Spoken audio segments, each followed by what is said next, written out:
Hi everybody, welcome. Thank you for joining. I was going to say it's brilliant to see you all, but I can't. So I hope you can all see me okay, you can all hear me okay. You are all muted right now. What I would ask you all to do, for those of you, and I know quite a few of you have been to this session, but one of my sessions before, is we're going to try and make this kind of really interactive if we possibly can. So it would help me a lot if you could all engage with me on the chat. So otherwise it's going to be a bit dull, me kind of sitting here talking to myself and to the camera for the next hour or so. So let's engage, let's get lots of interaction going, and hopefully we'll have a great session. All right, so let's dive in. So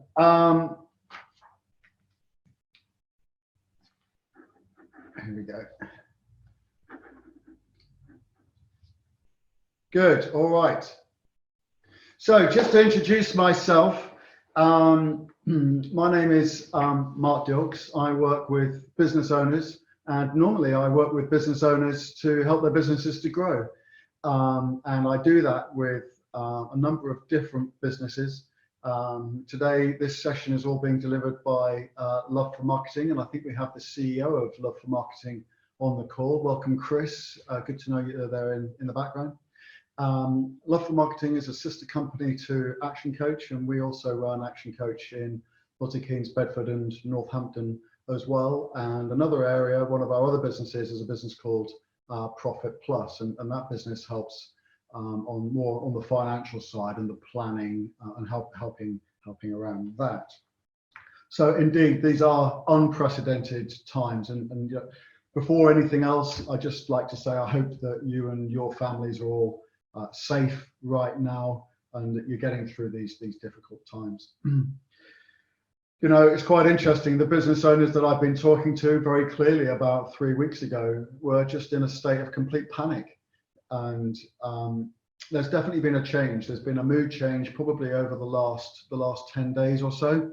And what I'm seeing now is that although these are unprecedented times, that most business owners are kind of starting to get into a place now where they're starting to think ahead and be much more proactive about what life's going to look like when we start to kind of emerge from this terrible situation that we find ourselves in right now. And you know, undoubtedly, the marketing that we run as our businesses is going to be more important now than ever before.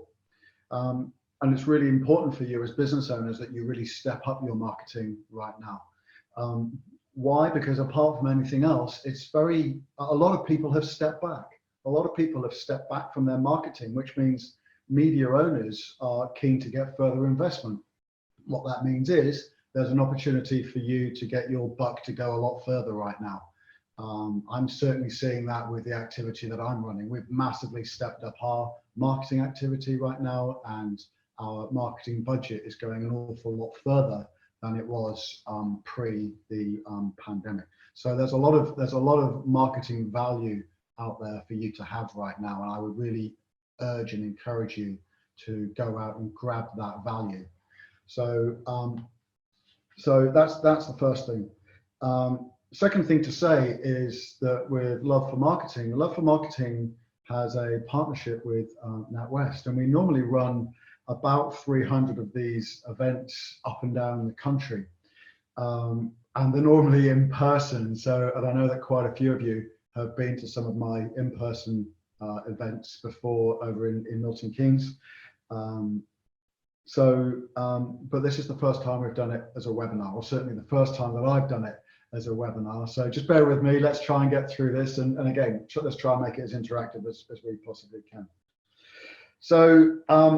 The main takeout right now is that I think that a lot of the business owners that I'm talking to and working with have definitely transitioned from that state of panic probably into a phase of training right now.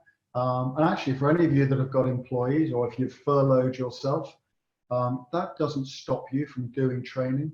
Yeah, so you can be investing in training and preparation for yourself and for your people right now, even if you've been furloughed. So that's great to be thinking about. Even if you have furloughed, then you can still start to train and you can start to prepare for when we kind of get through this period, probably in the next 60, 90 days, however long that's going to take.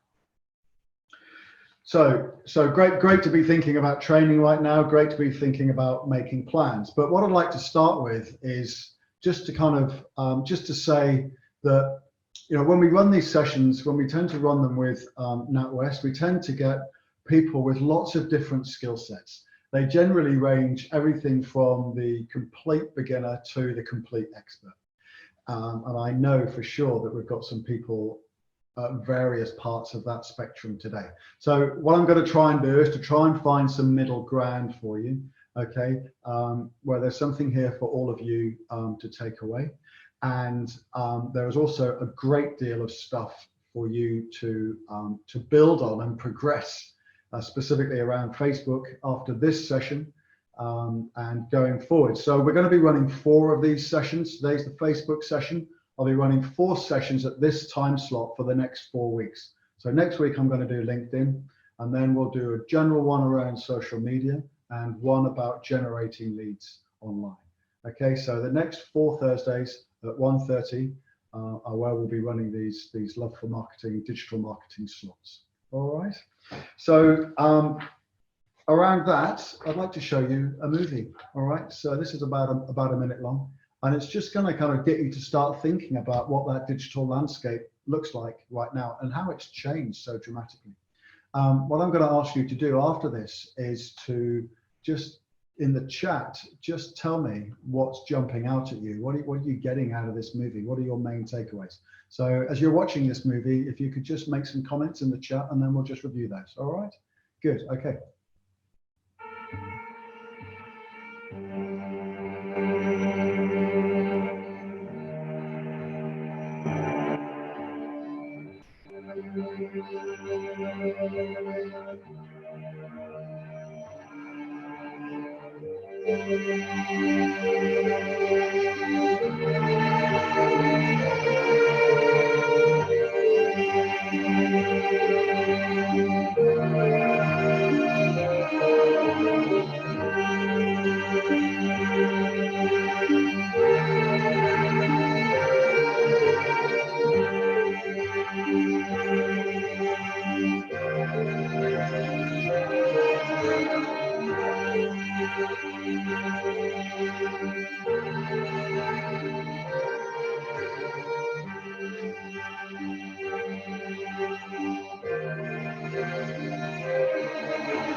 So, wow, yeah, extraordinary.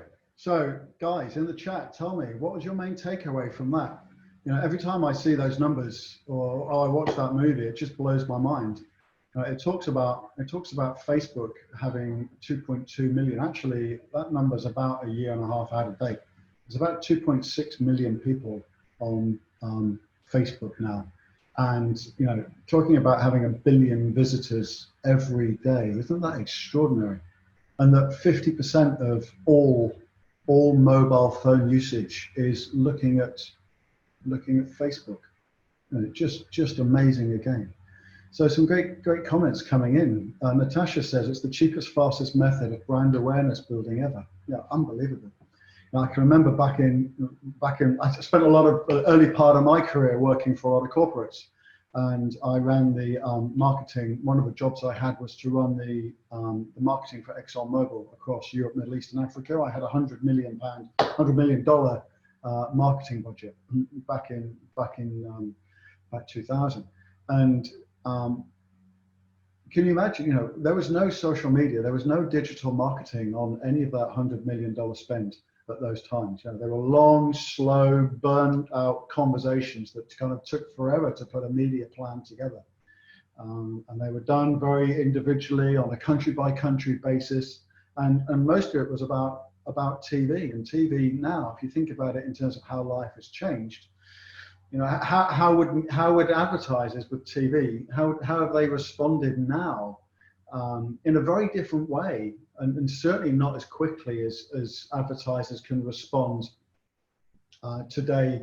If you look at, you know, the people that responded fastest when the crisis hit, it was the supermarkets, and they all came out with corporate and social responsibility messages, basically about, you know, how to do the social distancing in the supermarkets. Could you imagine how long it would have taken maybe 20 years ago to be able to kind of respond with that? But like I said, they've managed to do something on TV, and it took them a couple of weeks to kind of get that messaging out.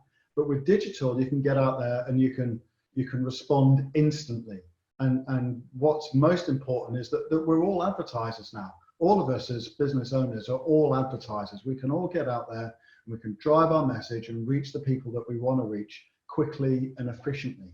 So absolutely, Natasha, yeah, it's a very quick and fast way to kind of build brand awareness. And as you said, it's only going to grow. You know, this is getting bigger and bigger. Now, there are new platforms still being added, and we're going to look at those in a second.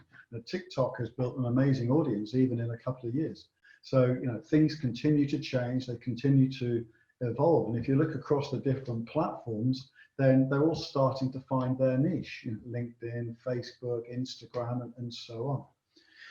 So yeah, absolutely. Thank you, Natasha. Ali says social media advertising is the way forward. Absolutely. You know, how did you all get here today?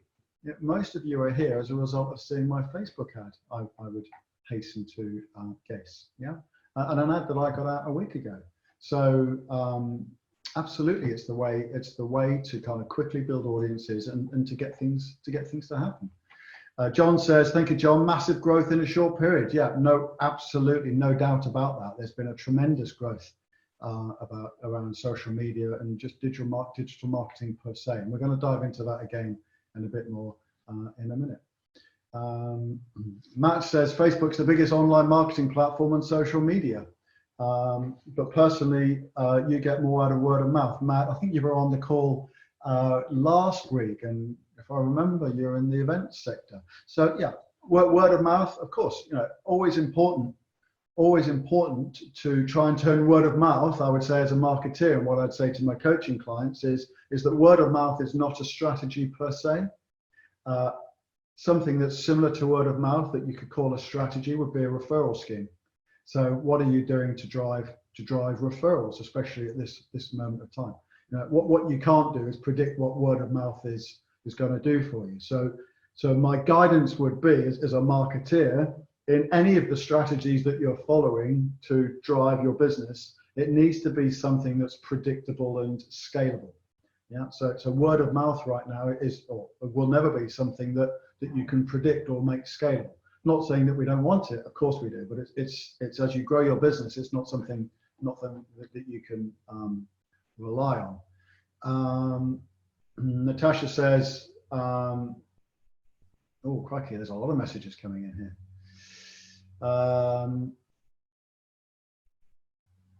Manuel says, acceleration, penetration of markets, keep growing products to find us, and you look versus you looking for products. Yeah, absolutely. So this is about an inbound mindset, Manuel. It's about people coming to look for you. Look, you know, if I put my ExxonMobil hat on again 20 years ago, all the activity that I was doing was about interrupting people at a time and a place when it suited me. These days, you know, it's all that whole conversation has completely changed, and those viewer eyeballs, the consumers that we're trying to reach, can now cut this stuff out. You know, they choose to consume media and programming and advertising at a time and a place when it suits them. So what we need to ensure now is that we can be found. Yeah, it's about being in the right place at the right time and being able to be found. That's the key. That's what's essentially changed, as opposed to the old mindset. And this is the kind of the fundamental change in conversation now, is that the old mindset was it was all about us interrupting people as advertisers. Now we need to be out there with content so that people, so that we're available and ready when people are looking for us. Matt says, you tried a lot through Facebook marketing, but only had 1 or 2 leads. Okay, so, well, then great, you're here, Matt, and you're here to learn how to improve that. And there's a whole load of extra stuff that you're going to get to take away. You know, a lot of people there's a popular misconception that Facebook is not for business. Does anybody hold that preconception? You know, there's 40 or 50 of you on this call right now. And you're not here for fun, right? You're here for business. Ultimately, you're here to learn something and to drive your businesses forward. A lot of people still believe that Facebook is not for business, and that's very much not the case. You know, and it has the potential. It has the potential to be a great lead engine. You know, as I said, Love for Marketing run these events up and down the country. They do about 300 a year. And because they've done so many, we have a very predictable lead generation magnet. So we know exactly when we run, and I'll show you how we do this later. We know when we put those events on with NatWest, we know that we'll get 80 people will sign up to come to each seminar. And they'll come from several different sources. They'll come through Facebook, normally about 50%. NatWest will normally put 25% of the people in the room, and we get the rest through LinkedIn and through Eventbrite. So it's very stable, it's very predictable. We know exactly how much money we have to spend on the Facebook activity to drive people into that room. We know that we'll get 51 people in the room. So therefore we know what our cost of acquisition is. Yeah, and also we know what our return on investment is. So it's you know, and that's all about getting business owners. So it's very much about business to business. It can work for business to business, and it can be a great lead engine, and it's very scalable and predictable. So Natasha says, so I hope that helps, Matt. Natasha says it's instant like nothing else. Yeah, too right. Yeah, you know, how long did it used to take me to create a TV ad? Months and months, probably 6-9 months to create a TV ad and get it on air. You know, I can get a Facebook on air. I can get a Facebook ad up and running in about 5 minutes. I'm going to show you how we do that later on, but it's quick and it's instant, and you can reach a world of opportunity in absolutely no time at all. Tim Smith says, word of mouth also comes from brand awareness. Yes, certainly outside your immediate circles, Tim. People have to know you to be able to recommend you, right? So actually, I would say word of mouth genuinely will come as a result of an experience. So if people have a good experience, the kind of the old common adage, people say if they have a great experience, they'll tell 10 other people, right? Or actually, I think the adage is if they have a bad experience, they'll tell 10 other people. But yeah, you're right, and that's the word of mouth. So, but again, that's not scalable. It's just kind of something that's got to be there, kind of underlying underneath.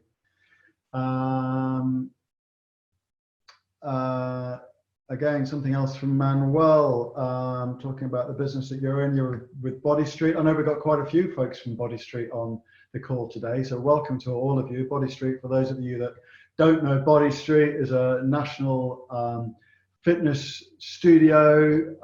So go, and I've been experienced it. It's not about lifting weights. It's a very different experience. It's absolutely brilliant. And I know that quite a few of you are on here today. So welcome to all the Body Street community. For you, you're saying at the moment leads from social media are not as strong as from word of mouth. I hope we can show you how to get better leads. Yeah, absolutely. And I was talking to Mark exactly about that this morning. I think there's a whole load of opportunity for you that you're currently not tapping into. So we'll get on to that, Manuel. Okay. All right. So there's a lot going on, basically. That's the key message. So as a result of being here today, and as a thank you, the folks at Love for Marketing are going to provide you with some free gifts that are worth just under £900. So let's just go through those. The first one that you're going to receive is a website audit and a health check. So that's about £200 worth. So what we know, because we've put thousands and thousands and thousands of people through this program now, is that only about 2% of the websites that we audit pass and come up to the required standard. So absolutely, it's well worth getting that audit done for you so that you can get the report that comes from it with a whole bunch of recommendations that tell you what you need to do to fix your website, basically, and kind of get it in a state where people are more likely to want to be able to get to it, and also where Google are more likely to rank you.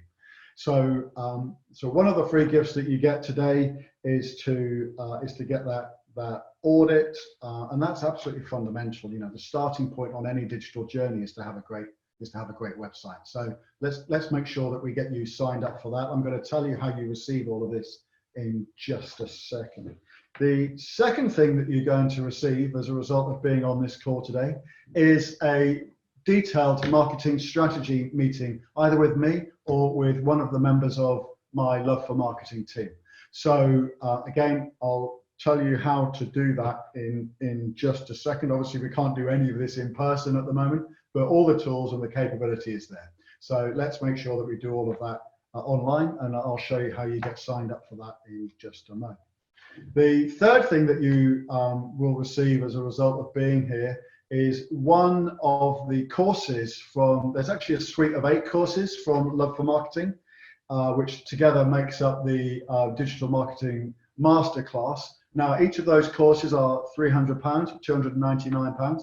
And what you'll get today is the Facebook e-learning course. I've done that course myself. It's absolutely brilliant. It's staged in 3 levels. It starts off with really simple and really basic, and then kind of builds up in a series of short, sharp modules into something that's really very at an expert level.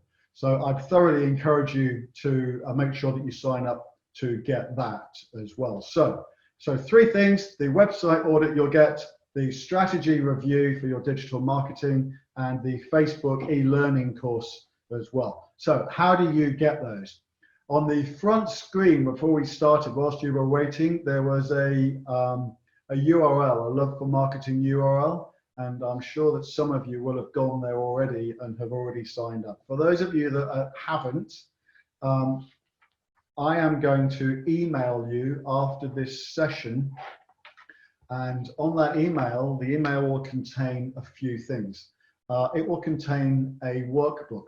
So when we normally run this session in person, there are 4 exercises that we do. Okay, obviously we can't do them whilst we're on the webinar, but I will still email you the workbook, and you can do those exercises offline at home and in your own time. Okay, if you want to do them and then jump on a call with me, or if you want to go through them together, absolutely we can do that. You just need to book time in my diary. Okay, so in that email that's going to follow up, you will also have the opportunity to register for your website audit and your e-learning course. Now, it'll take me 24 hours to get the email out, so if you don't want to wait for that, then go to this URL here in the center of this screen, and you can go and sign up now to get registered for your Facebook course, and you can be getting on with that over the Easter holidays, and the also to get the website audit as well. So get yourself to loveformarketing.com Mark Dilks /online courses /Facebook. Okay, so by going there to that URL, you will be able to sign up now without waiting for me to get you the email. You can sign up to receive the course straight away, and you'll get by going to that URL, you'll just have to fill in a simple form, and that will create an account in the Love for Marketing portal for you. And as a result of doing that, it will automatically issue you the Facebook online learning course, and it will also create the website audit report for you as well. So don't delay, get yourself on there, and you can start receiving those resources straight away. The other thing that you can do is, if you don't want to wait for the email, because we normally do these on a first come, first served basis, and what I normally do is make a load of slots available on a whiteboard so the attendees in the break can get themselves signed up, and normally they're pretty popular. If you don't want, obviously we can't do that because we're doing this via webinar. So what you can do is to go now to my Calendly account, and you can get yourself booked now for a preliminary call into my diary. And you can do that by going to Calendly, calendly.com /Action Coach Milton Keynes. Okay, and so we'll have a preliminary call to understand a bit about your business, and then we'll schedule a follow-up call to kind of really dive into this, into some real detail once we've fully understood exactly what we need to do to help you and to how we can move you forwards. So 2 actions: go and get signed up onto the loveformarketing.com website to go and get your online course allocated and to get registered for your audit. Go and get that done. And go and get booked in for your strategy review. As I say, they're on a first come, first served basis. So go to calendly.com, Action Coach Milton Keynes, and you can get that session scheduled in there as well. And then I will follow all of that up after this call with an email that will have the workbook and those web links attached as well. All right, so I hope that's all clear. Right, let's get into some of this. So how does Love for Marketing help businesses? So the way that we do it is that we run webinars and workshops like this. And as I said, there's 4 of these coming up. This is the first of 4, and they'll be every Thursday at 1:30. The other ones will be around LinkedIn, social marketing, and lead generation. Okay, so that's this time slot for the next 4 weeks. There's the social marketing training, which I've already talked about, the courses. So you're going to get the first one for free, and there's 7 more which you can receive down the line. We can also talk to you about digital marketing apprenticeships. I'll come on to that later on down the line. Matt, you just kind of really made me chuckle. Where's the bald guy? That'll be my colleague, Mark Miller. Thank you, Matt. For those of you who don't know, there's 2 Marks working here in our business. There's hairy Mark and bald Mark. And bald Mark, I think you're on the call, bald Mark. You're in the background there somewhere at home up in Nottingham. So thank you, Matt. That just made me chuckle. So I'm going to talk to you about the digital marketing apprenticeships. Look, now is as good a time as ever to get people registered. If you've got people that are working for you and you're thinking of improving your digital marketing skills right now during this downtime, now is the time to do it. And you can do it regardless of whether they're still in the business or whether they're furloughed. There's nothing to stop you from continuing to do training right now. Okay. What else do? We build websites which are optimized for Google. We offer also for larger clients, we can do team training, so coming on site, obviously not right now, but we can do them as webinars. So we can do training if you've got a marketing team that needs some help and support and you want to raise the bar around your digital marketing, we can do that. And we can also we can provide support and help around generating leads for clients as well. So we're going to come into that into some more detail. So, as I said earlier, so how did you get here today, guys? How did you, so a message from Mark. Mark says, bald guy here, Matt. So you've found each other. Yeah, thank you, Mark. I can see that you're on the call. Good to know. So how did you find us today, guys? Just put into the chat. How did you find us here? Did you come because I pushed out quite a lot of content in some different directions. So I'm really intrigued to know how you found us. Isabel found us by email. Manuel by through the Body Street franchise. Great, thank you, Mark Holland, who runs Body Street UK. Thank you, Mark, for getting all of your team on board. Manuel, invite from Body Street. Jax came from Body Street. Matt, email from me. Oswin came through Facebook. John came from email. Ali came through because Ali's one of my clients through book club. So generally speaking, guys, isn't that interesting, by the way, how many people came from email? So that's as a result of, that's going to be relevant. I'm going to touch back onto that when we're going to go talk about the digital journey and how you build and nurture a client base. And email is one of the important steps and continuing to stay into contact. Matt said he came to one in Toaster last year, which you found through Facebook. Well, there you go. So as I said earlier, you know, how does this work? How do we normally get people onto these calls? Well, typically, again, across those 300 that we run every year, and you know, thousands of business owners that come, about 50% come from Facebook. Isn't that extraordinary? You know, especially for people who think that Facebook is not for business. Yeah. So Facebook is very much for business. So we get about 50% into these, and on average it's 51 people in the room, which ironically is about what we've got on the call today. Yeah, 50% people come from Facebook. We get 25% of the people that come from NatWest, generally through Eventbrite, and another 25% come from LinkedIn. And then what I then do is then when we get all of those leads, of course, I then put them into my CRM and I follow up with people and I have lots of engagement and interaction, and we use email as one of the important tools, and I'll come on to that in a second. So look, the message here is that it's not just about doing one thing. You need to pull together all of the different components of your digital marketing effort and use them all in unison. Yeah, but Facebook is a very important part of how you do that. And as I said, you know, we drive 50% of all of our interactions through Facebook.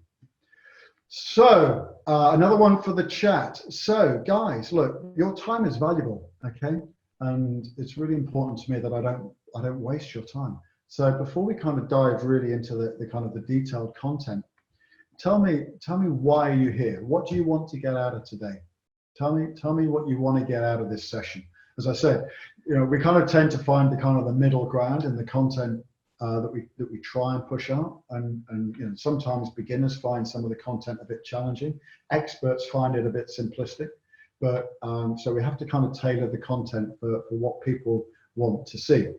But very much the follow-on stuff, the courses and so on that we also provide, can also kind of pick up the stuff for the experts as well. So on the chat, guys, what do you want to get out of today?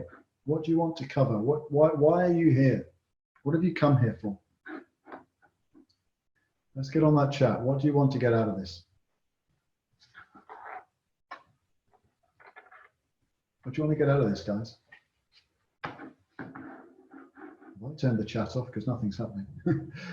What do you want to get out of this today, guys? What do you want to achieve?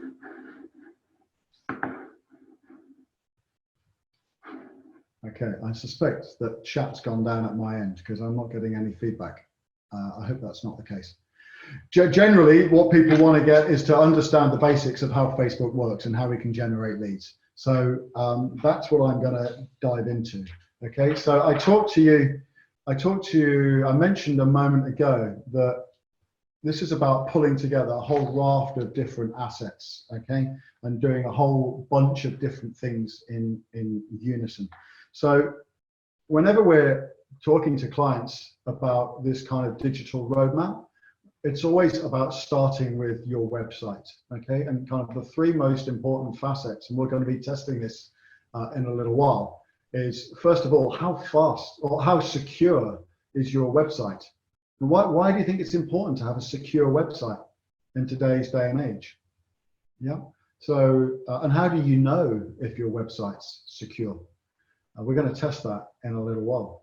But the number one reason why it's important to have a secure website is that Google will penalize you in their rankings if you do not have an HTTPS or a secure website. Okay, you will be delisted in the Google rankings, and even though you've got the best website and the best optimized website, if it's not a protected and secure website, then you will be delisted. Okay, so really important. We're going to check that for you in a little while. That's one good reason to run the website audit, because the website audit will tell you. Okay, it'll tell you how secure your website is. The next thing is, how fast is your website? Yeah, there's nothing worse than that little icon that's going round and round and round on the screen, right? What do we do when we see that? Now, how tedious is that? How patient are you when that's going round and round, whirring round and round? We just click off, right? So how frustrating is that we've done all of that hard work to get people to come and find our site, and then just because we have a slow site, people are clicking off? Yeah. What's the fastest way or the quickest way to improve the speed of your website? Is to go and ask it to be hosted on a faster server. Yeah. So go and talk to your website hosting provider and find out if they can upgrade the servers or get it onto a faster server. Now that's something that you can upgrade and you can pay for.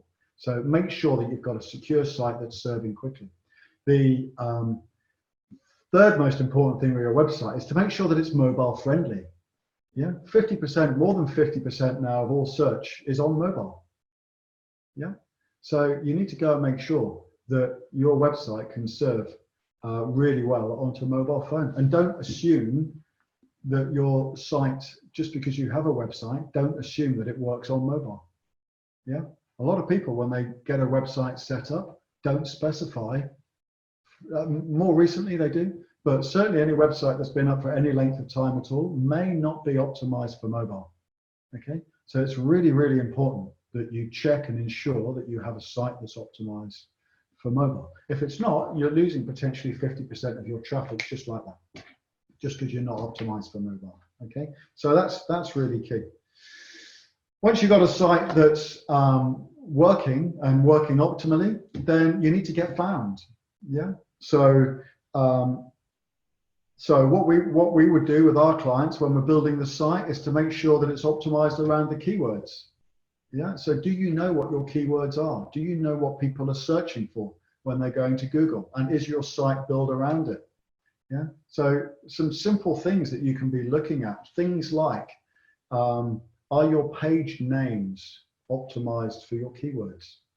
Yeah. A lot of people, when they build their websites, don't edit the page names to say what's actually the content on that site. You know, when you look at Google and you type into the search bar and you get a whole load of stuff that comes up, the first thing that you'll get is the URL, yeah, the web address of that page. And sometimes people don't optimize that web address. They don't actually say what that page is.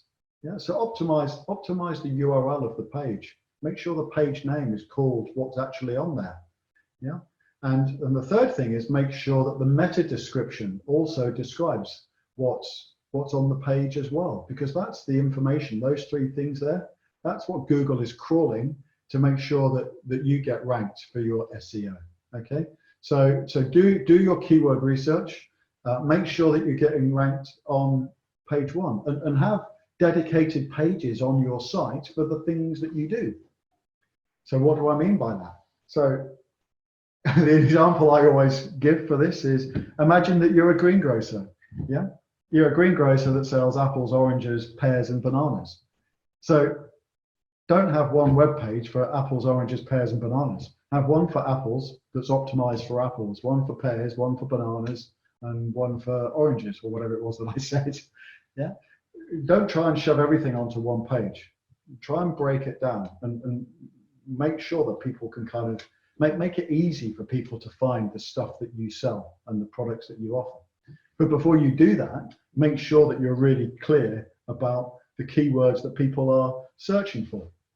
Now, there's lots of clever tools out there that you can go and use, you know, products like SEM, Rush, and so on, that'll tell you and give you a whole load of detail around your keywords, the keywords that you should be serving. The fastest and quickest and easiest way to go and find what keywords people are searching for is to type the keyword into, go to Google, open up the browser, type the keyword that you think people are searching for. Yeah, hit enter, and a whole lot of listings will come up. And then scroll to the bottom of that Google page. And at the bottom, Google will then tell you the search terms that people are actually using. Yeah, and I think it still shows the amount of traffic as well. Yeah, so go and look for what, because Google knows, right? You got this kind of, this kind of the big A word, the algorithm. Yeah, Google knows what people are searching for. Yeah, and it can connect all of these things together. So make sure that you're using the right keywords and that you're using Google to understand. You're giving Google what Google wants. Okay, so really important to get your SEO. What we would then advertise, what we would then recommend anybody do is some Google advertising, some Google ads. Yeah, because what has to happen is when you post your site and you've got it optimized for SEO, it takes a little while for Google to find it. Okay, and for people to start finding it. So a way to start to get that kind of that much prized and valued organic traffic. That's ultimately the holy grail, right? Is to get the organic traffic, people searching and finding you listed at the top of the rankings. One way you can start to stimulate that is to run some Google advertising. Okay, so because that helps with your ranking and getting found, all right? Because it's driving traffic to your site. Google likes to serve sites that are getting more traffic because it thinks that's got content that people want to look at. So why don't you artificially stimulate that using Google advertising? Okay. After that, then you can get into start to kind of be complementary with your Google advertising and start running some Facebook advertising. I'm going to show you in this session how to do some Facebook advertising. Okay, in a little while. As I said, Facebook's got 2.6 billion users. Yeah, it's the biggest online database, and it's forcing the advertising that you're putting out onto people's Facebook feeds. Yeah. So really important, another great way, and that's how I got most of you here today, was through Facebook advertising. Yeah, so it works, guys. So once we got that, we got some traffic coming to your site and things. What we would then be talking to you about is driving your social accounts. Yeah, and making sure you've got the right social accounts in place to kind of drive the traffic to your website. So they're all individual. Just think of those social accounts. They're just individual databases. Yeah, they're databases of contacts, and they're a bit like virtual network meetings. Certainly LinkedIn is. Yeah, it's just a place to go and get network, to find new contacts.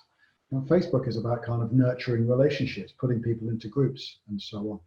But kind of making sure that you're connecting with people, being very targeted, and then leveraging all of the content that you're producing and pushing out there. Hands up, who's got closed groups? Who's using groups right now? Yeah. If you're not, then you really, especially folks, you Body Street guys that are on here, you need to go and get some groups going for your business, okay? Closed groups, why closed groups? Well, because, there's generally an assumption that if you put something out as a post, either on your personal profile or on your business page, that everybody's going to see it. Well, guess what? That's not the case. Right? You may have 500 friends on your personal, as your personal connections. Yeah, but actually, when you post, probably about 3% of your connections are going to see your content. Yeah, because Facebook knows what people are looking for, and just because you're friends doesn't mean that the content that you're posting is what people are looking for. When you put people into a group, Facebook then says, you're interested in what's in that group. So then, especially if it's a closed group, and then it ensures that if you're in that group, your content gets served to those people instantaneously or pretty quickly. All right. So really important, if you want to kind of really up the contact with people, that you put them into groups. All right. So have VIP groups. Have additional value offers for people that take the time to be in your group. Yeah. Offer additional value. Offer additional content. Groups are going to be the way forward after this period that we're in right now. My personal prediction, and you can see what's going on right now, is that people are making a big play for audiences right now. Everything, the only way we can reach people right now, or the only way the majority of people can reach people right now, is through digital media. So my personal view, for what it's worth, is we're going to see a lot of people emerge right in the next few weeks as new influencers. And there is certainly a big play going on right now to go and get some big audiences. And if you have any interest whatsoever, then you need to be in that game and going and grabbing audiences right now, building communities and engaging and talking to people on a daily basis almost. Yeah. So doing webinars on a regular basis like this one, having daily chats, you know, the amount of daily chats that have popped up in the last fortnight where people are doing quick 10-minute lives. Yeah. That's how people are building their audiences, and that's where you need to be and what you need to be doing with your closed groups, especially at times when you can't have face-to-face contact with your customers. Yeah, because most of our businesses are closed, or many businesses are closed or furloughed. Yeah, but there's no reason why you can't. You've got to find different ways to stay in contact with people. So put them into your groups and have regular conversations with them. Yeah, keep that contact going. Give people additional value, because people will remember you. Yeah, people will remember this period and how you upped your communication and how you reached out to people. So groups are really key. What do you then do with all of that content? Yeah, all of those contacts, sorry. Put them into your CRM. Yeah, so make sure that you're capturing data, putting it into your CRM and maintaining a record of what the personal communications look like. Why? Because from the CRM, you can then maintain regular contact by email in addition. Yeah, quite a few of you told me when I asked you on the chat a minute ago, how did you come here? Well, you came from email. Yeah, so that's all the people that have been to all of my stuff previously that I've got into my CRM, that I've reached out to and said, look, I'm doing this. I think you'll be interested. Why don't you come along? So email is a really important tool, and you need to be using it. By the way, you know, there's a ton of different CRM tools out there. There's lots of different ones that you can use. The one that I use is HubSpot. And actually, you know, the free HubSpot, if you haven't got a free HubSpot, if you haven't got a CRM system, I would massively encourage you to go and look at the free HubSpot account. There's a ton of great stuff in there. And if you need help with that, we're also a HubSpot partner, by the way. So I can help you set up and run your HubSpot account if you haven't got a decent CRM system. So basically that's the journey, guys. That's, you know, if you're building out a digital marketing strategy, that's it right there on 2 slides. Yeah, get your website sorted, get it found, drive traffic to it through PPC by doing Google and social Facebook advertising, and then start to build on the organic traffic. Yeah, up the ante, up the touch, have communication with people by things like your social accounts, your groups, especially your existing clients, put them into your closed groups, and have a CRM, and then talk to people by email frequently and often. Okay. All right, so let's start getting to a bit more about Facebook, because that's what you've come here for, right? So look, you know, Facebook is only getting bigger. Yeah, as somebody said on the chat a few minutes ago. So, you know, even in, I think the last stats that you saw on that movie, which was made in 2018, showed 2.2 billion people with a Facebook account. In less than 2 years, that's grown by over 400 million people. You know, still seeing extraordinary growth in people with Facebook accounts. Look at this. Wouldn't you like this? So this chart here shows the number of monthly active users on Facebook between 2008 and 2018. Crikey, who wouldn't like a business like that, right? Who wouldn't like a business that had that kind of level of continuous growth? So yeah, over 2.6 billion people now. You know, if you kind of think about all the people on the planet that have access to the internet, so you kind of take out all the people that don't, you know, a large portion of Africa probably, a lot of people in China who can't get to Facebook. You know, if you take out 2 or 3 billion people there, you know, most people on the planet have got a Facebook account now. Yeah, and the great thing about Facebook is you can target them. Yeah, so you need to be using Facebook for your business. Guys, what do you notice about this slide here? What do you notice about this slide? Are you still there on chat? What do you notice about this? This slide is these two pictures on here were taken during the last two papal inaugurations.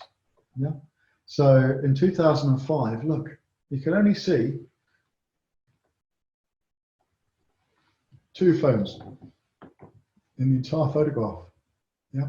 And they're not even, they're not even the kind of the multimedia ones, smartphones. Just the old-fashioned phones where you didn't have a lot of internet access and so on. Look how that changed look how that changed in just 8 years.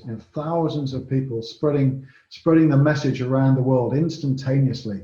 Now, how do you think the people around the world were getting that news? It's instantaneous. Yeah. In the old days, people would go to the event, it would be filmed, it'd be recorded, it'd be edited, played out on the news at night, and it would be hours out of date. Now it's instantaneous. Yeah, we have the world at our fingertips, and we need to, as business owners, need to be able to take advantage of that. Thank you, Natasha. Yeah, you said the phone. Let's just check on the comments before we go ahead on this, because I may have missed a few. Mark, thank you. I can see, Mark, that you're jumping in on some comments as well. That's great. Yeah, getting leads. Yeah, the phones, Natasha. Thank you. Yeah, absolutely. The number of phones. All right. So look how this has changed. Let's just quickly look at the different platforms. Google was founded in 1998. They're getting 3.5 billion searches every day. Yeah, there's 7 billion people on the planet. That means half the planet is accessing Google at least once a day. Isn't that extraordinary? Yeah, getting on page 1 rankings is absolutely key. Hands up, people. Who searches past the scroll bar on Google these days? Yeah, not many people, right? So if you're not on page 1 and above the scroll bar, then you're probably not getting found. So it's absolutely key. The way that you get there, first of all, is to build a fast and efficient website, and then optimize it for your keywords. That's how you get ranked, guys. So you need to make sure that you're optimized, you know your customers, you know what they're searching for, you know the keywords, and that you're getting ranked on Google. This is absolutely critical. And then you can use the paid advertising to drive leads, right? So once you've got a website that works, make sure, and you can get found, then stimulate that using Google to start driving traffic to your website. Wow, look at that statistic. 98% of search is local. Yeah, isn't that extraordinary? So when you think about the keywords that you're optimizing your site for, let's give an example. The one I always like to give is Nike trainers. Yeah? Let's imagine that you're a shoe shop and you optimize your website for, you're a shoe shop here in Milton Keynes, and you optimize your website for Nike trainers. What do you think people are going to find before they find you? Yeah, an awful lot of stuff. Where are you going to rank? Now, you're going to be right off on about page 50 on the Google rankings, right? You're not going to feature at all. So what you need to do is to optimize your site for your locality and for specific things that people are searching for. So rather than optimizing for Nike trainers, what you probably need to, a long tail keyword, of which Nike trainers is one of them, is to optimize your site for the specific things that people are looking for. So let's say it's the size, it's the color, it's the location. So an example of a long tail keyword around Nike trainers would be Nike trainers size 10 red Milton Keynes. Yeah. What do you think that's just done to your chances of getting found and kind of getting closer to the top of the site, to the top of the listings on Google? Yeah, a hell of a lot. So if you optimize your pages around what it is that you think people are specifically searching for, then you've got a much better chance of getting found. And again, it's because 98% of the search is for things that are happening locally to you. All right, so really, really important that you've optimized for what people are looking for.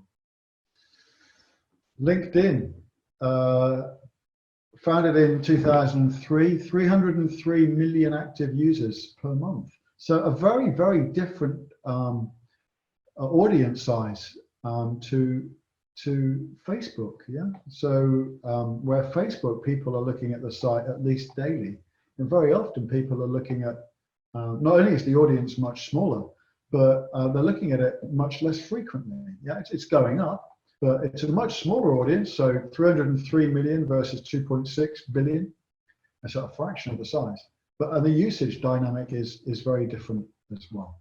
However, what's great about LinkedIn, and this isn't a LinkedIn session, that's for next week, but 45% of LinkedIn users earn over £55,000 a month. So it's much more professional, and it's absolutely, LinkedIn is fantastic for being able to target.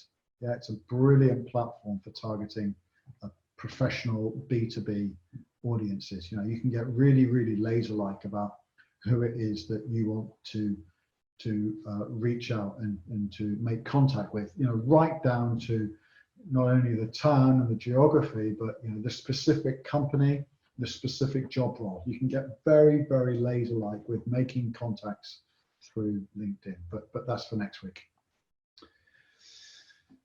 All right, so Facebook, which is what you're all here for today, yeah, 2.5 billion monthly active users as of September 2019. A massive, massive audience, and as somebody said, you know, it's the largest platform with the most people on it. So, and the great thing is you can get very, very targeted. 1.6 billion average daily logins. Yeah, so a considerable majority, certainly more than 2/3 of people with a Facebook account are looking at it every day. 4.8 billion pieces of content shared daily. Wow, that just blows your mind. You know, get your head around that. That's a lot of content, right? So what that tells me is that the algorithms are really, really smart, and you've got to make sure that you're doing the things that the algorithm wants you to do. Yeah, you need to make sure that you can get found. Twitter, founded in 2006, similar kind of membership size as LinkedIn, actually, about 330 million active users. 63% of Twitter users are between 35 and 65. It's actually kind of an older demographic. 67% of all B2B businesses are using Twitter. Yeah, actually, I'm not using Twitter right now. I know some of you may well be, but yeah, significant opportunity for business to business on Twitter. And then we have Instagram, founded in 2010, 1 billion monthly active users. 80% of accounts follow a business on Instagram. 1 out of 3 of the most viewed stories are from businesses. Again, so there's opportunity for business on Instagram. TikTok, extraordinary, founded just 2 years ago. Look, 500 million active users. Now, I know it's founded in Asia and it's optimized for some of the search engines over there as well, right? So that may be, you know, take a country like China that's got a population, was it 1.2 billion people or something? That may be partly why TikTok's built such a big audience so quickly. Most downloaded app though on the App Store, on the Apple Store. Isn't that extraordinary? And 1 billion videos viewed every day on TikTok. Just amazing growth, extraordinary growth. So normally what we would do, that kind of sets the scene, and we're going to get into some of the meat now of some of the content that we want to get through today. Normally what we would do is the first session in the workbook, but I'm not going to pause, and I'm not going to ask you to do that now. But to be able to kind of progress with the rest of this session, and for you to really think about how you're going to improve your digital presence, you really need to think about what makes you different. Okay, so session 1 in the workbook, when you receive it, is exactly that. Okay, it's about really thinking about what's unique about you. Why is that important? Well, because if you're absolutely crystal clear about what sets you apart from your competition, you can then articulate that. Okay, you can articulate that in your content and your website, but more importantly, you can optimize all of your digital activity and the keywords around it. Yeah. So those long tail keywords that I was talking about just now, and your meta descriptions and your page names and all that kind of stuff. So what I will encourage you to do when you go and get that workbook is to go and spend some time on exercise 1, really thinking about what sets you apart from the competition. What is it that you do differently? And why are people going to come and seek you out? Yeah. Really important piece of work. So I'm going to encourage you to go and do that. Get clear about what your unique value proposition is. All right. So let's dive now into some of the Facebook tools themselves. And so what I'm going to do for the next part of this session is to take you on a bit of a guided tour around the Facebook portfolio of tools and the things that you can be using in your business to kind of drive your lead generation forwards. So first of all, let's start with your profile. Yeah, now I'm assuming that by being on this call, you've all got a Facebook account. Yeah, everything starts with a Facebook profile.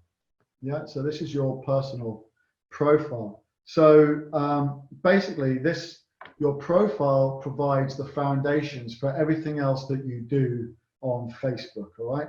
So that's because all of the other tools like pages, by the way, is different to profile. So your profile is your personal account. Yeah, your page generally is what you have for your business. And then your groups on top of that, and then any events that you're running, okay? They're all running from your profile.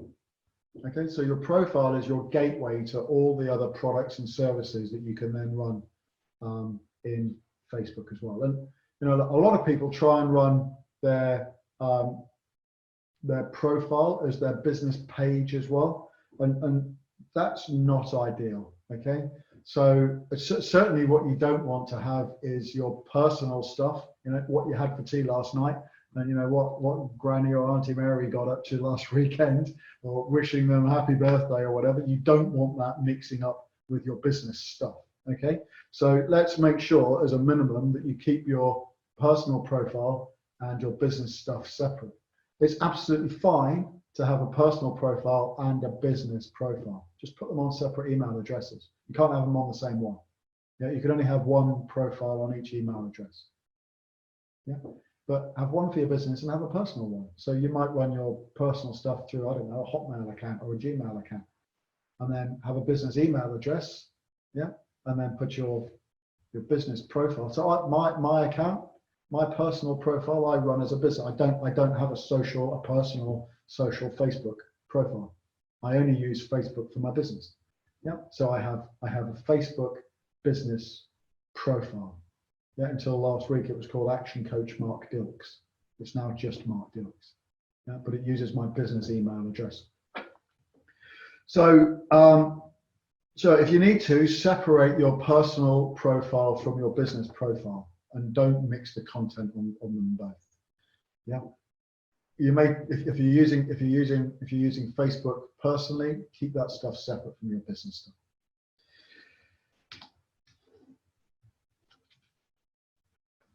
So how to access, once you've set up your Facebook profile, how do you access all of those other things that I talked about? Well, it's here on this More tab. So this is where you can go and get access to all of the other pages. So again, let's distinguish between profiles and pages. Okay, so your pages are your business pages, the ones that you're associated with. Okay, so you can see all of your pages. It's your navigation point into. So what you might have is your personal profile, like here, and then a link through to your business page. Right, that's how you navigate to it. So there's the pages that you're connected to. You can also manage your pages from there as well. So if you want to add more pages, that's where you add it. You can also, so your pages also is where you would run the majority of your business related messaging from. And there's a whole bunch of extra tools on your pages that are not on your profile, which are more suited for business-based activity. Yeah. So, and that's a better place to be running your business stuff from, because the tools are there for you. So go and do your business stuff on a business page, not on your personal profile if you can help it. Okay. You can also create and run your groups from there as well. And you can also create and manage your advertising from there as well. All right. So that's how you navigate. If you, okay, so that's profile. Turning then to pages, here you can see, so you can either think of your your Facebook page as being a community or something that's specific about your business itself. Yeah. So in my case, my business page is called Action Coach Milton Keynes, Bedford and Northampton. Yeah, as opposed to my profile, which is Mark Dilks. Yeah. So you can either run it as a business page, you could call it after your business, or you could call it after a community. Yeah. So you may want to have a community feel about it. So a community obviously is something where you have a common cause. Yeah. So if you have a common cause, whatever it might be, fitness or whatever, you can create a Facebook page around that and enroll people too. What it shows you clearly is how many people are in your community, and you can invite people from your personal profile to come and like and be members of your page, yeah, to follow your page. So that's how you do that, and you can see how many people are doing so. And then the third aspect then is groups, and there are lots of different types of groups. Yeah. So your groups definitely act as a community. And again, there's some more relevant tools here for people that have a community feel. All right. So, and there's different types of groups that you can have as well. So you can have private groups, yeah, where you can be invited to come and join the group, and you can't just come in and enter. Yeah. So groups in particular, and I'm thinking again for you Body Street folks that are on here, I would definitely, especially with the climate right now, be thinking about setting up private Facebook groups for all of your clients. Yeah, for your clients that can't get into the gym right now, into the studio, I would definitely be creating Facebook groups. I'll be putting all of your members into the Facebook group, and I'll be catching up with them on a daily basis to offer them content, like a VIP service. Absolutely, no question about that at all.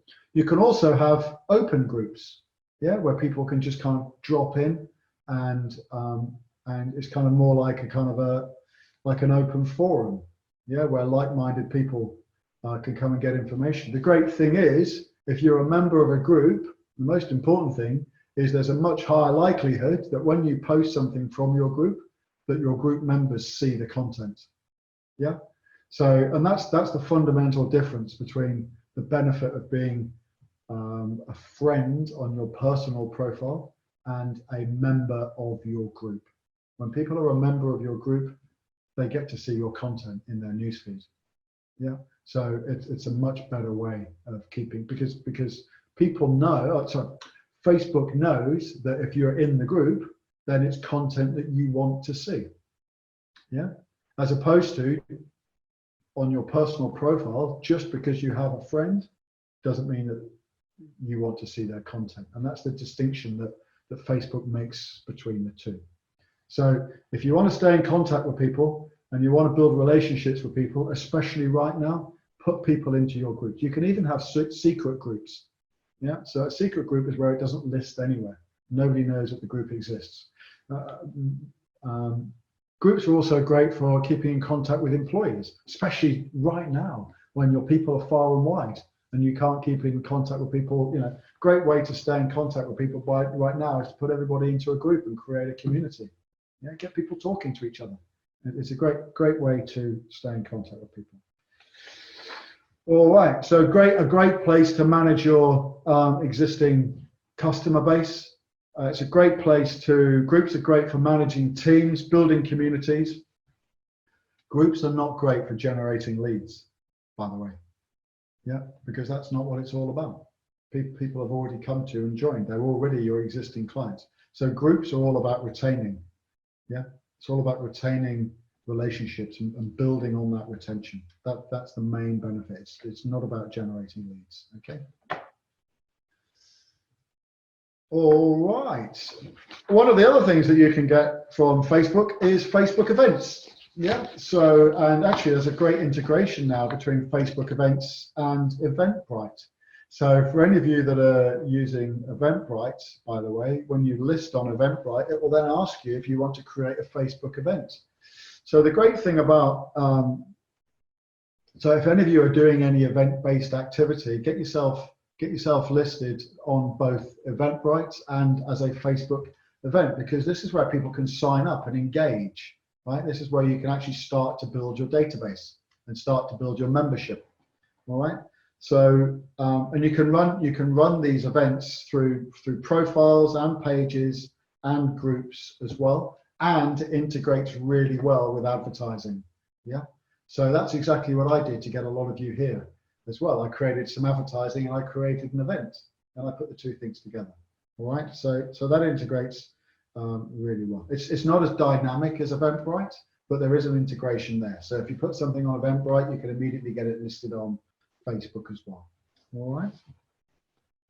So really great opportunity. And as I said, people can sign up, people can actively engage. So there's a call to action, people can buy tickets, all right? And then you kind of getting into all the aspects of that. So let's get into some components now then of coming back to your profile, some kind of best practices, if you like, and starting to kind of explain and touch around some important things that you need to have.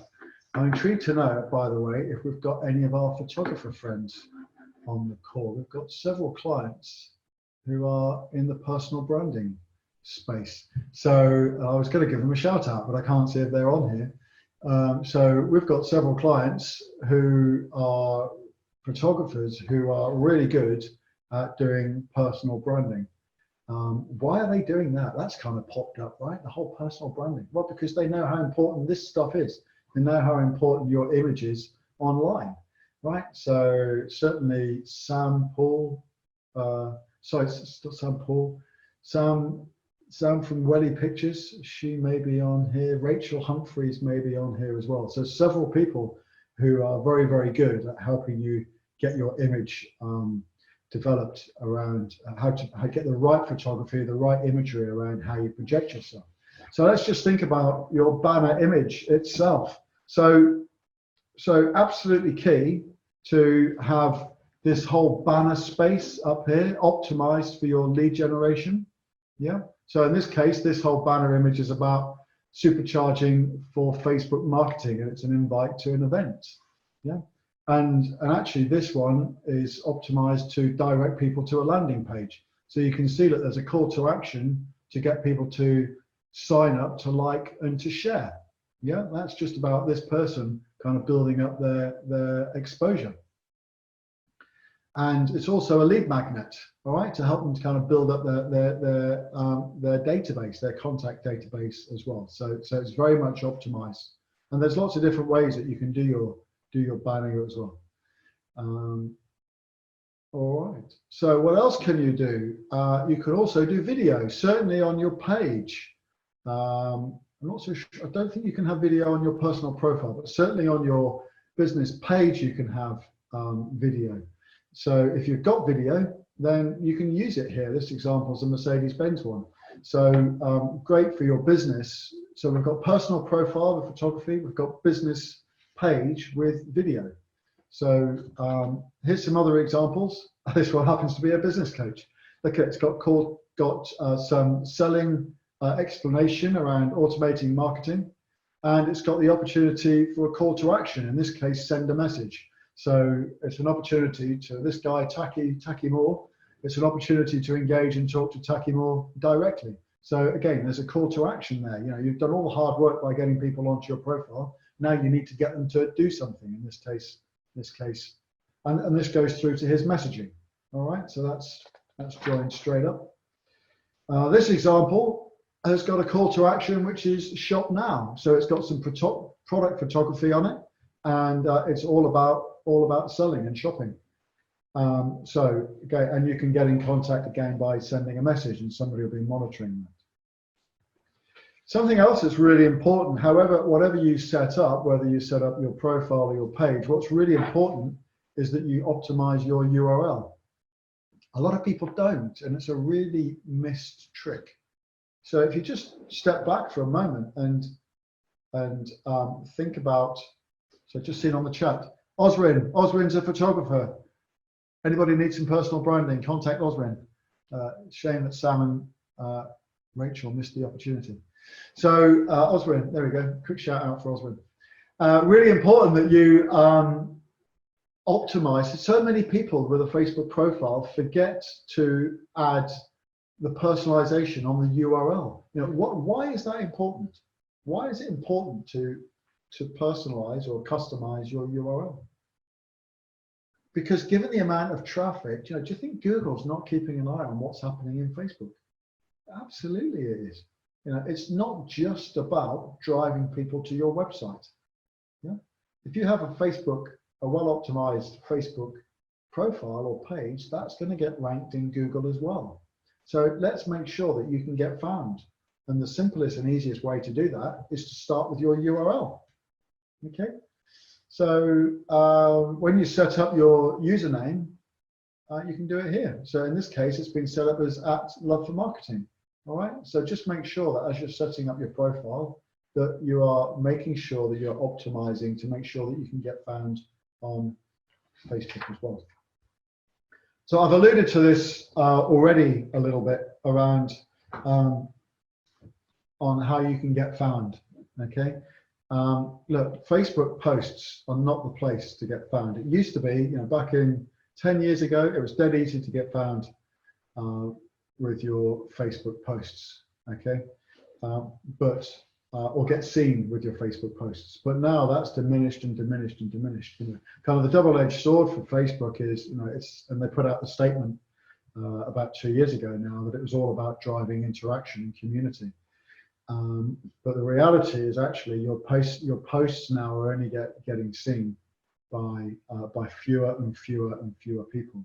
So the way to get found is to be posting stuff into pages and groups as well. All right. Oops, getting ahead of myself a couple of slides. So how do you make sure that you get found? So we need to give Facebook what it wants, what it's looking for. Yeah. So what's it looking for? So the signals feel like it's looking for the average amount of time that people spend looking for content as a starting point. Yeah. It's looking for how well people engage with the content as well, either by sharing it or commenting and so on. And that kind of drives, Facebook's algorithms are looking for that. So you've got to make sure that it's interesting and it's relevant. Also, when it gets posted and the comments that people are making as well, and then the type of the story, how engaging that story is. And that's one way that you can improve the way that your posts improve their traffic.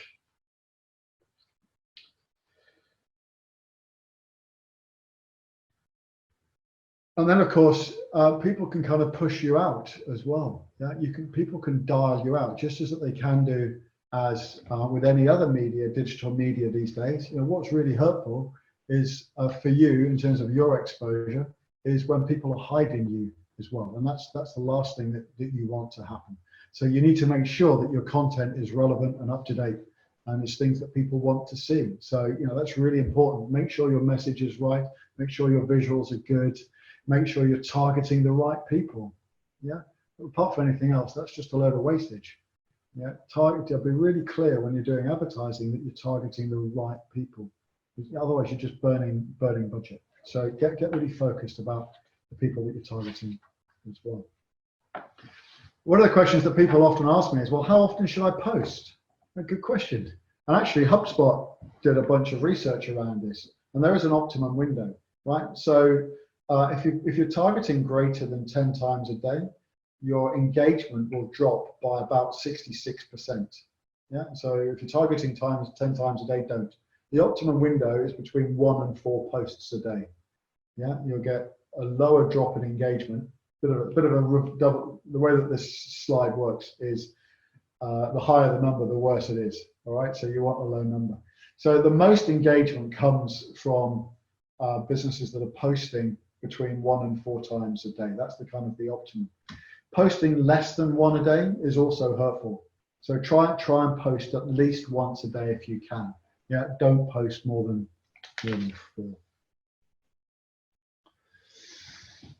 4. Use photography. If you're not using photography right now, you are reducing your chances of engagement. Yeah, you will get more likes and more comments when you use photography. Video is the way forwards now. This story has moved on even since these slides were put together. It's really all about video now. Even myself, I made it a bit of a New Year's resolution this year, and a lot of my clients will remember this from when we did our first session back in January.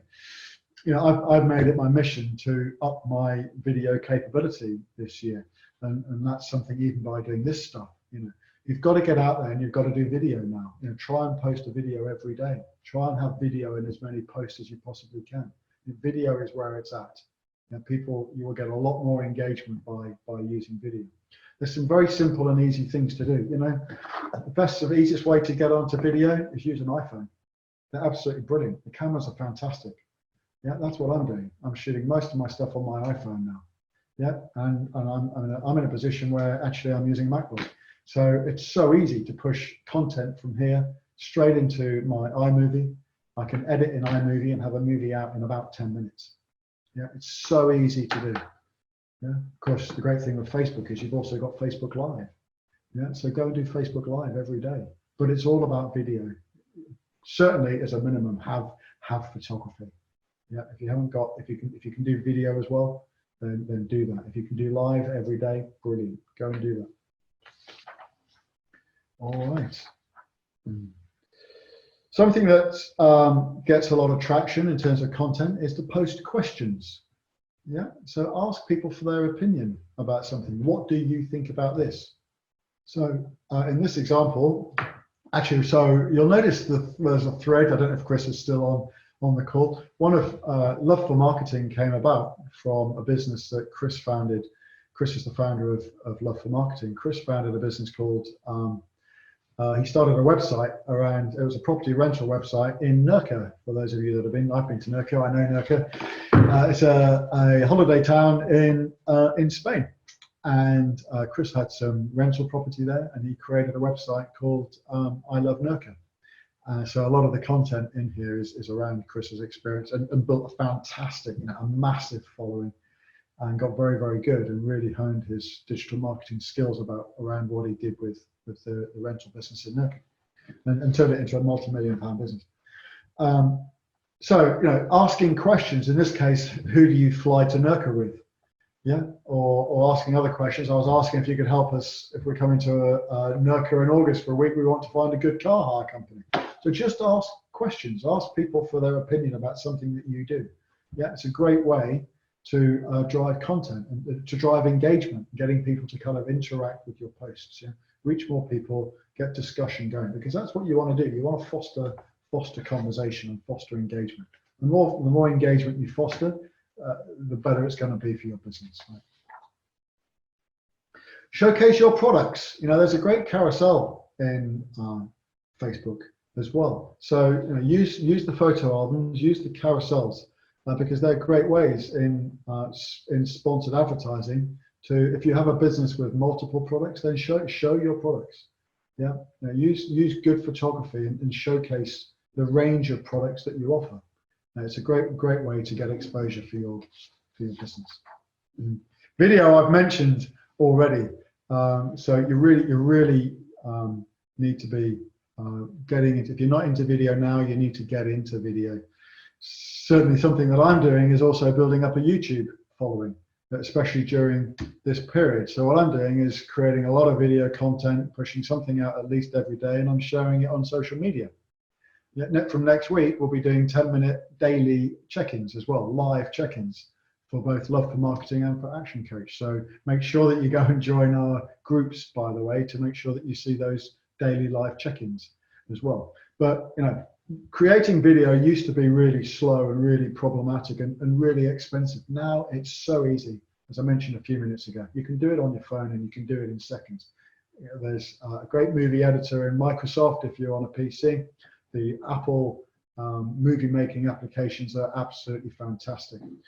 You can also make a movie like this in Zoom, by the way. You know, if you want to keep it really simple and you want to have slides as a stimulus, then go and host a Zoom meeting or webinar, record it, and then download it. You can edit it still and post it.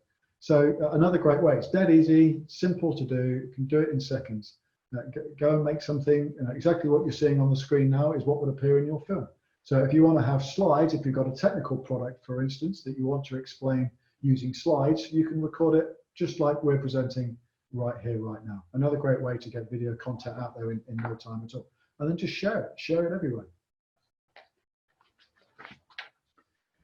Competitions, in addition, so I mentioned asking questions. Competitions are absolutely great, and I know that Chris used this really well with his NERCA. So what Chris used to do was a monthly photo competition, and he would get people to post. He would host a monthly competition, and then he would get people to vote on the best photograph. Yeah, which absolutely massively stoked interest and conversation about NERCA. Apart from anything else, it was producing a great showcase for the destination that he was trying to sell, and he was getting other people to produce that content for him. So competitions are absolutely a great way to drive engagement. You know, who doesn't like to win something, right? Who doesn't like to get something for free? We all do. So it's a great way to drive engagement and to get exposure for your product or service. Get people to share reviews on your business. Okay, if people make sure if anybody makes comments or so on, or they're giving you a review, then share that. Yeah, share that out to your audiences and make sure that you're getting that message out far and wide. So you can hit share to a page in this case, and you have to turn the settings on in the page. Just shift that, show the reviews, and then the reviews will appear in your timeline, in your news section. Okay. Something else you can do, I'm just picking up the pace because I'm conscious of time, is you can boost your posts. Yeah, some of you will be boosting posts already. So what that does, boosting posts, is getting when you boost a post, you know, Facebook knows who's looking at your content already, and by boosting it, you can artificially get Facebook to share your post to more people that are similar to the people that are already looking. Yeah, so and that's what you want to do, right? You want more similar people to look at the content that you've already got. So you can do that by boosting. You can also invite more friends. So here's an example of a video that was boosted, and you can see that this was boosted to reach over 12,000 people and 3,000 engagements, and it started to stimulate a whole bunch of conversation as well. So if you're starting to get some traction, you know, some posts will have more traction than others. You know, boost the ones that are doing really well, because that's what people are engaging and liking. So push that out. If that's the stuff that's getting traction, then send it out to a big audience. I remember that beach, by the way. Good. All right. So there's boosting. So you can set your budget. When you boost, you can set your budget for how much you want to spend. In this case, it's been set as a daily budget for £23 a day, and it'll tell you how many people it'll reach. Yeah. So up here at the top, you can choose your audience. You choose your targeting up on the left-hand side. You set what your daily budget is, and it'll tell you how many people you're going to reach on a daily basis. Okay. And you can flex your budget. So it's a great way to get more people to start looking at your content. Groups. So we touched on groups a little bit earlier on. Let's come back to groups. So here's an example of a group. This is the Love for Marketing Hub group. And actually, you'll get invited to join this group. This is the National Love for Marketing group. And as a result of being here today, and when you sign up, you'll get an invite to come and join us. And there's a ton of great content coming out of this group on a regular basis. So that's an example of a private group. As I said earlier, there are different types of groups that you can have. You can have an open group. So at the moment, there's a group which I'll show you in a second, which is Love for Marketing, Milton Keynes, Bedford, and Northampton. Okay, it's a new group. We've just started it, and it's an open group. And I'm going to be pushing out stuff live from there every day, starting from next week. So come and join that group. I'll show you how to get onto that. Just go into Facebook, look for Love for Marketing, Milton Keynes, Bedford, Northampton, and join that group. And I'll also send you an invite to come and get into there as well. And I'll be pushing out a whole load of stuff. But groups is a great way to keep in contact people that you already know, people that you've already engaged with, like your existing clients. Okay, it's about building a community.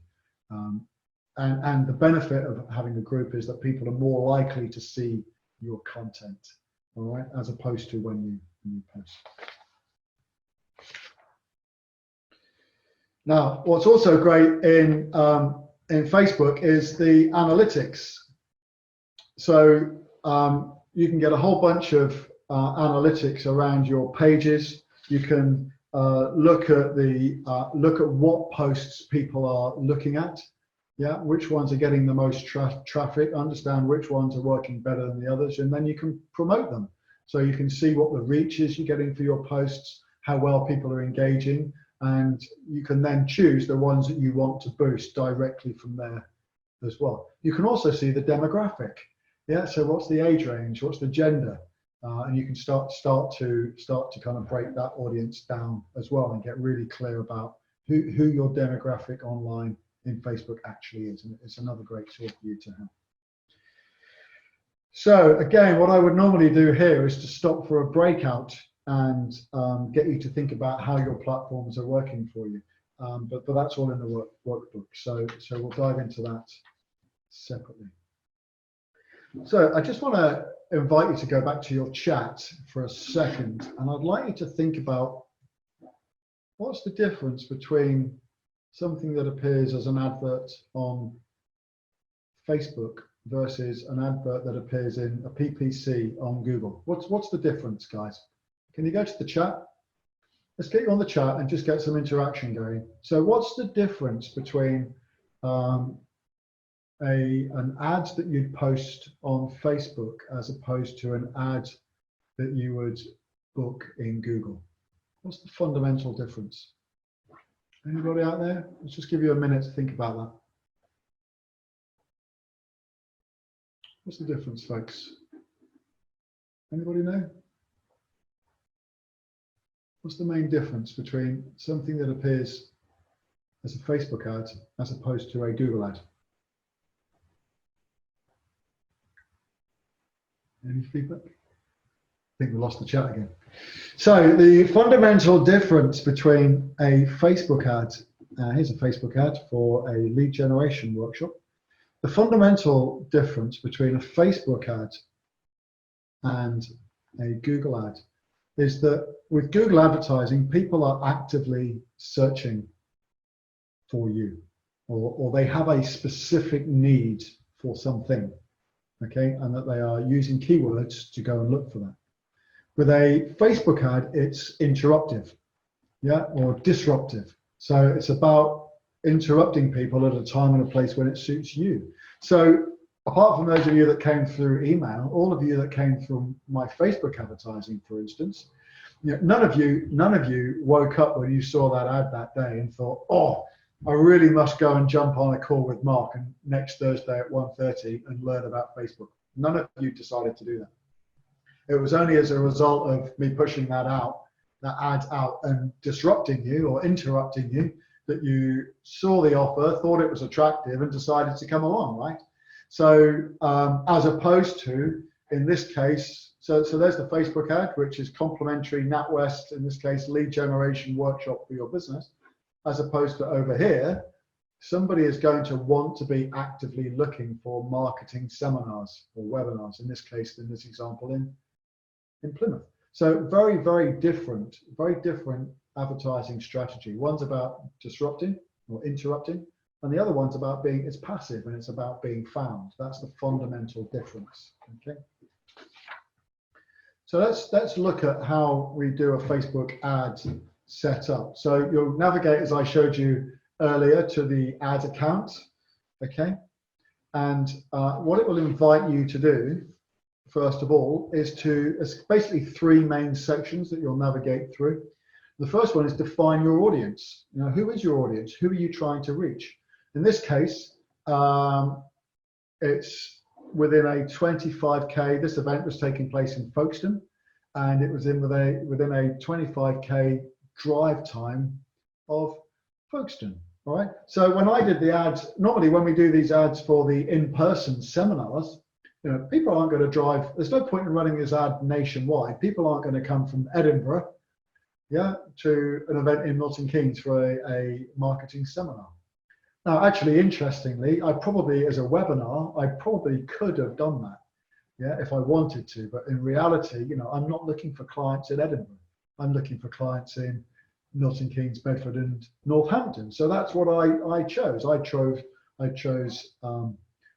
chose business owners within 30k of Milton Keynes, because that covers my entire catchment area. I set their demographic, and I also set their interests around entrepreneurship and small business owners. That's who I was trying to reach out to.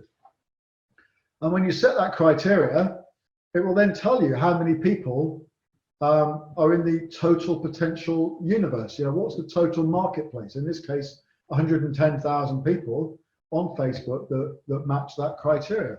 And what it also tells you then is what your estimated daily results will be. Yeah, it'll tell you how many people you're going to reach. So in this case, between 2,500 and 7,500 people of that 110,000 universe. Yeah.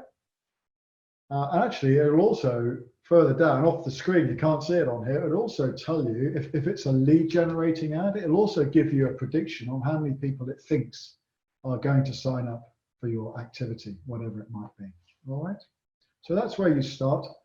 And then you think about placement. Where do you want this ad to appear? Yeah, so you can either get it to place randomly and automatically, or you can choose where you want your ad to appear as well. Pretty much the default is on Facebook and Instagram. Yeah, so important to make sure that you've connected your Instagram account to your Facebook page as well, by the way, because then this activity will then serve the ads on Instagram as well. And at the bottom of the page, you can see where you want, whereabouts in the feeds you want the ad to appear. I always go for the default in their news feed, yeah, and on the Instagram feed as well. But there's other places where you can make it appear too. Certainly on the news feed is the most important. All right. And then you get to design the ad. You physically upload the image, create the headline. So in this case, look, the primary text up here, does your business need more leads, question mark. That's what appears over here at the top of the ad. So literally what you type in here is what appears over here, okay? Then you can have a subhead, in this case, complimentary NatWest lead generation workshop, which is what appears down here. You can add the dates if you want the dates to appear, and you can add the location and the address, and you can also add a destination. So and there are 3 types of ads that you can add. This is a conversion, what's called a conversion ad, and that dictates what type of call to action you can choose. You probably can't read this, but this says book now. So the conversion ads say things like book now, sign up now, and so on and so forth. When they hit that button, you need to send them somewhere. Okay, the way that you send them somewhere is by putting in the URL in here of where you want to send them to. Yeah, so anybody that signed up to be here today, I sent you through, what I put in there in that field was the Zoom sign up page. Yeah, so I pushed you to Zoom and I got you to do your registration there. That was my conversion. Okay, in this case, it pushed you through to a web page called leadgeneration.loveformarketing.com/Birmingham.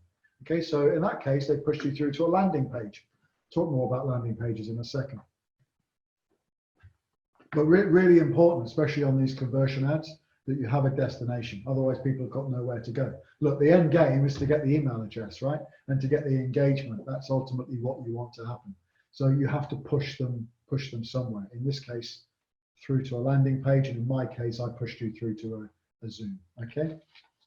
So there's the ad, and literally you just keep tinkering and playing around with this to your heart's content until it looks how you want it to look. You can also, by the way, view how it appears. You can view, in this case, it's the desktop preview. You can also view how it views, for example, on mobile. Yeah. One tip, by the way, is make sure that when you upload the image, that you've optimized it for the number of pixels for Facebook. Yeah, I think it's the optimum size is 1,280 pixels wide and 750 deep or something like that. So make sure that you don't put a massive photograph in that when Facebook serves it, you only get one corner of the photograph. Yeah, so just make sure you've got the right size image as well. So there's your finished ad. In this case, there's the headline, there's the subhead. It'll show you how many people are engaging with your ad once it's live as well. Any comments, make sure that you interact. There's the call to action, which is book now. There's the chat. Make sure that you interact with that chat. Engage with people. In this case, looking forward to seeing you. Can't wait. Everybody's welcome to come along. But talk to people. If people are starting to engage, then people are going to start to get a sense of what the experience is going to be like when they get there. So make sure that you're interacting with people as well. Just conscious of time, so we're going to rattle through these last few slides. So here's the landing page. What's different about a landing page to a web page? Okay, the main difference is that a landing page is about a conversion. It's also called sometimes a squeeze page. Okay, so the most important difference is that there's no navigation. There's no website navigation. You can only do one thing on this landing page. This example is a NatWest one. And I didn't use a landing page. I pushed you through to Zoom, so I didn't use a landing page in this example, but I've left this in so you can see it. So the main difference is that a landing page doesn't have the traditional navigation. We want people to take an action. And in this case, the action we want them to take is to register today. Okay, so that's the call to action. If you want to know how to, if you have a WordPress site, then you can use in WordPress, there will be templates for landing pages. Okay, there are some other places you can get landing pages from. There's one which is leadpages.net and another one which is instapage.com. You can go there and you can create landing pages, create the URL, and then put it into the ad. So it's a great place that you can push people to if you want to know where to create a landing page. All right, so I'm going to quickly talk you through this exercise, but we're not going to do it now. Okay, I just want to make sure that I've explained how this works. These exercises are in your workbook, and you need to do these when you get your workbook. Okay, so the first thing that we're going to do is to check how fast your website is. Okay, do you remember where this all started? How fast is your website? How well does it perform? So what you will need to do, and this can get a bit confusing, so that's why I'm taking the time to explain it now, is you'll go to Google, okay, and it's explained in the workbook. You go to Google and you'll type into Google page speed Google. Okay, so you'll go to Google, type in page speed Google, hit enter, and it'll bring up a listing which looks like this: make the web faster, Google developers. Okay, or so the URL is developers.google.com/speed. So you hit that link and it'll take you through to an ad or a page that looks like this. Okay, so when you get there, you hit that and it'll take you through to this. Okay, so when you come through to this page, you just type in here in the white box in the center, enter a web page URL. So enter your web page URL there, and you hit analyze, and it will go off and it will analyze how quickly your website is being served. All right, really important that you understand how quick your website is. And if it's not quick and it doesn't pass the test, then you need to get it speeded up. We will also address this as part of your audit as well. But you need to go and find out how fast your site is. Okay, go and do the test yourself. Because if this is not quick and it doesn't pass the test, and only 2% of sites that we analyze do pass, then you are going to lose people because they're just going to get that thing going round and round and round in the middle of the screen. Okay, so important that you do that. So go and take that. I hope that's clear for everybody. The other thing is, how well is your site optimized for mobile? Okay, more than 50% of website access now, or search, is through your mobile. So you need to be optimized for mobile. So back to Google. Type into Google, test my site with Google. Okay, and two things will happen. You'll get so you hit test my site with Google, and these listings will come up. The one that you want is test your mobile website speed and performance. So hit that link, and then you put your website's URL into this box here. Okay, hit enter. and it will give you a review and tell you, it will give you a rating and tell you how fast your website is. As I said, only 2% of sites that we check serve in under a second. Okay, if it's not serving under a second, then you need to get it to serve in under a second, because otherwise you're losing people. All right. Good. So that'll tell you how well your site is serving. The next exercise in your workbook is getting you to think about a 90-day plan.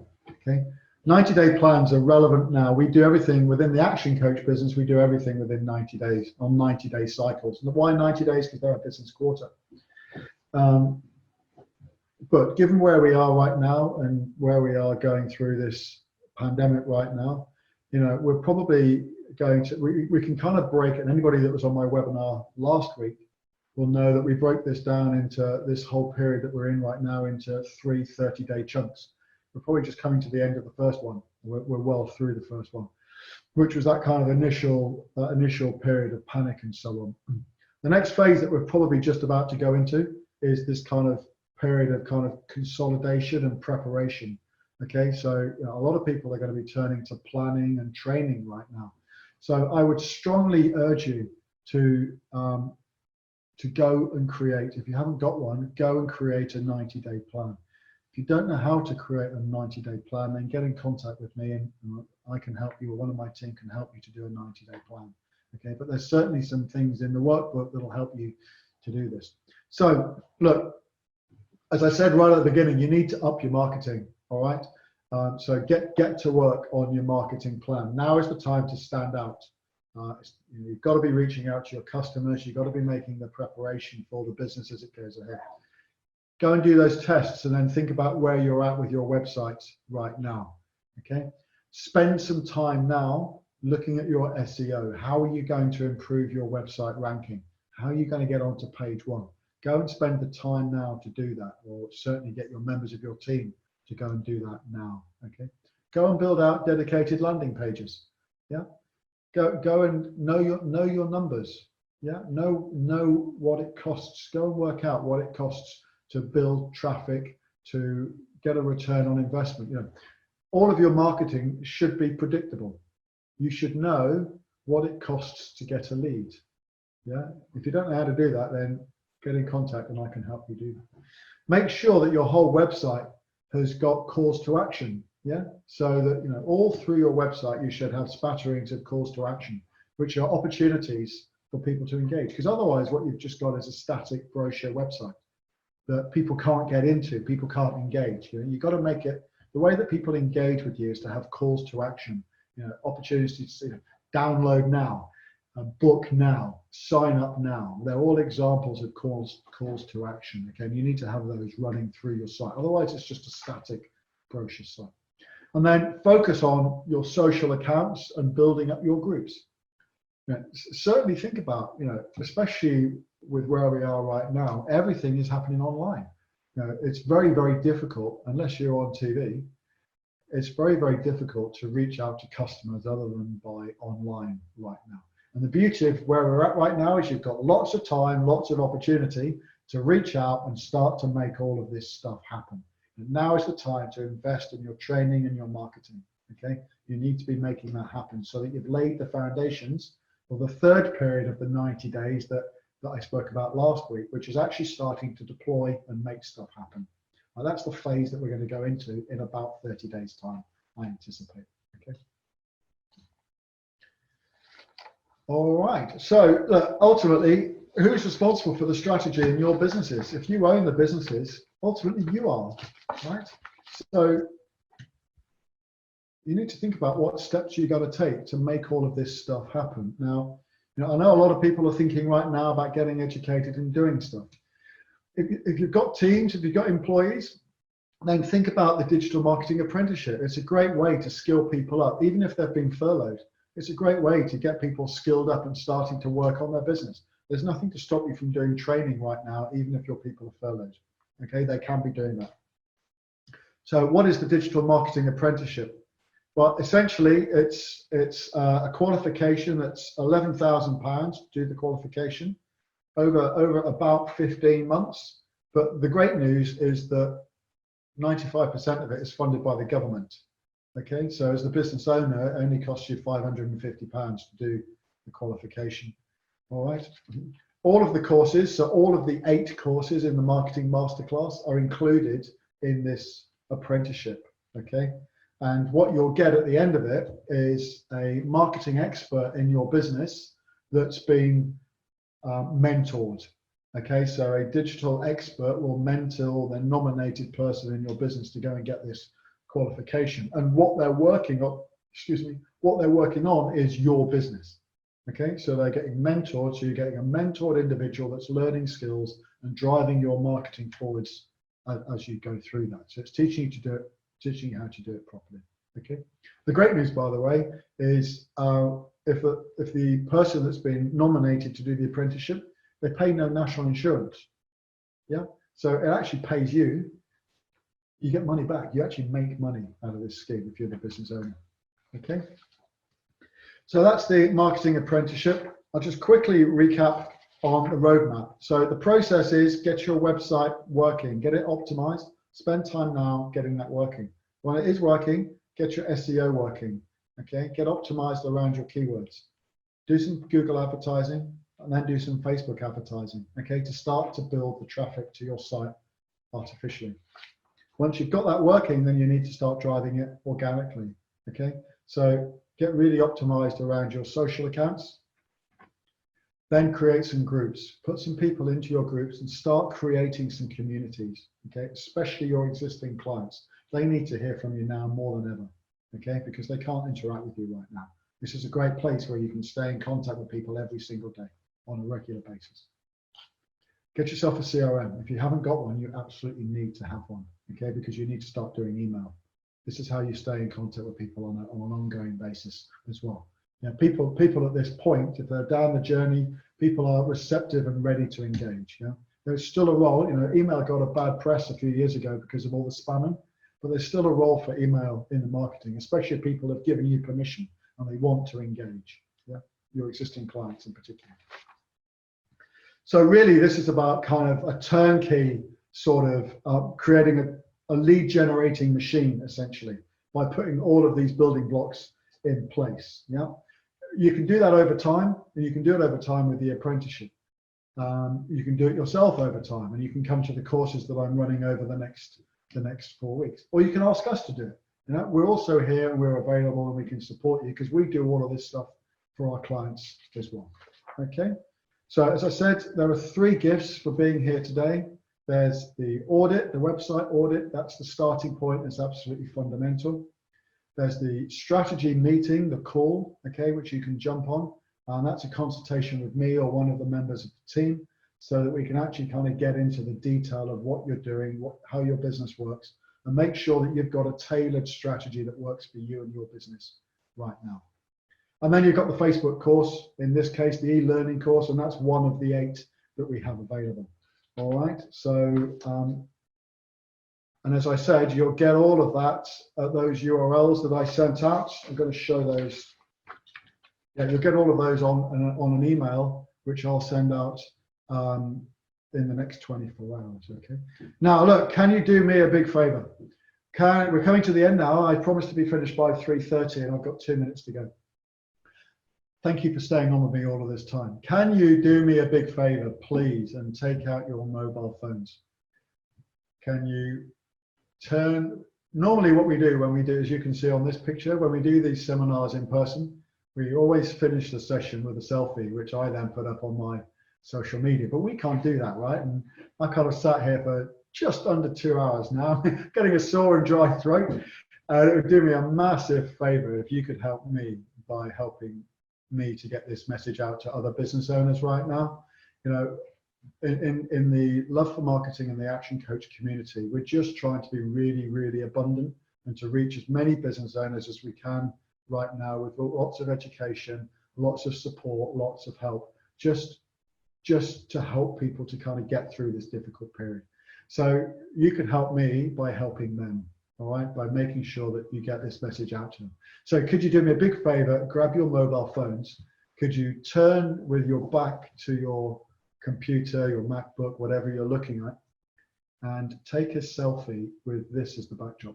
That would do me a massive favor, please. So I'm going to leave that sitting on there right now.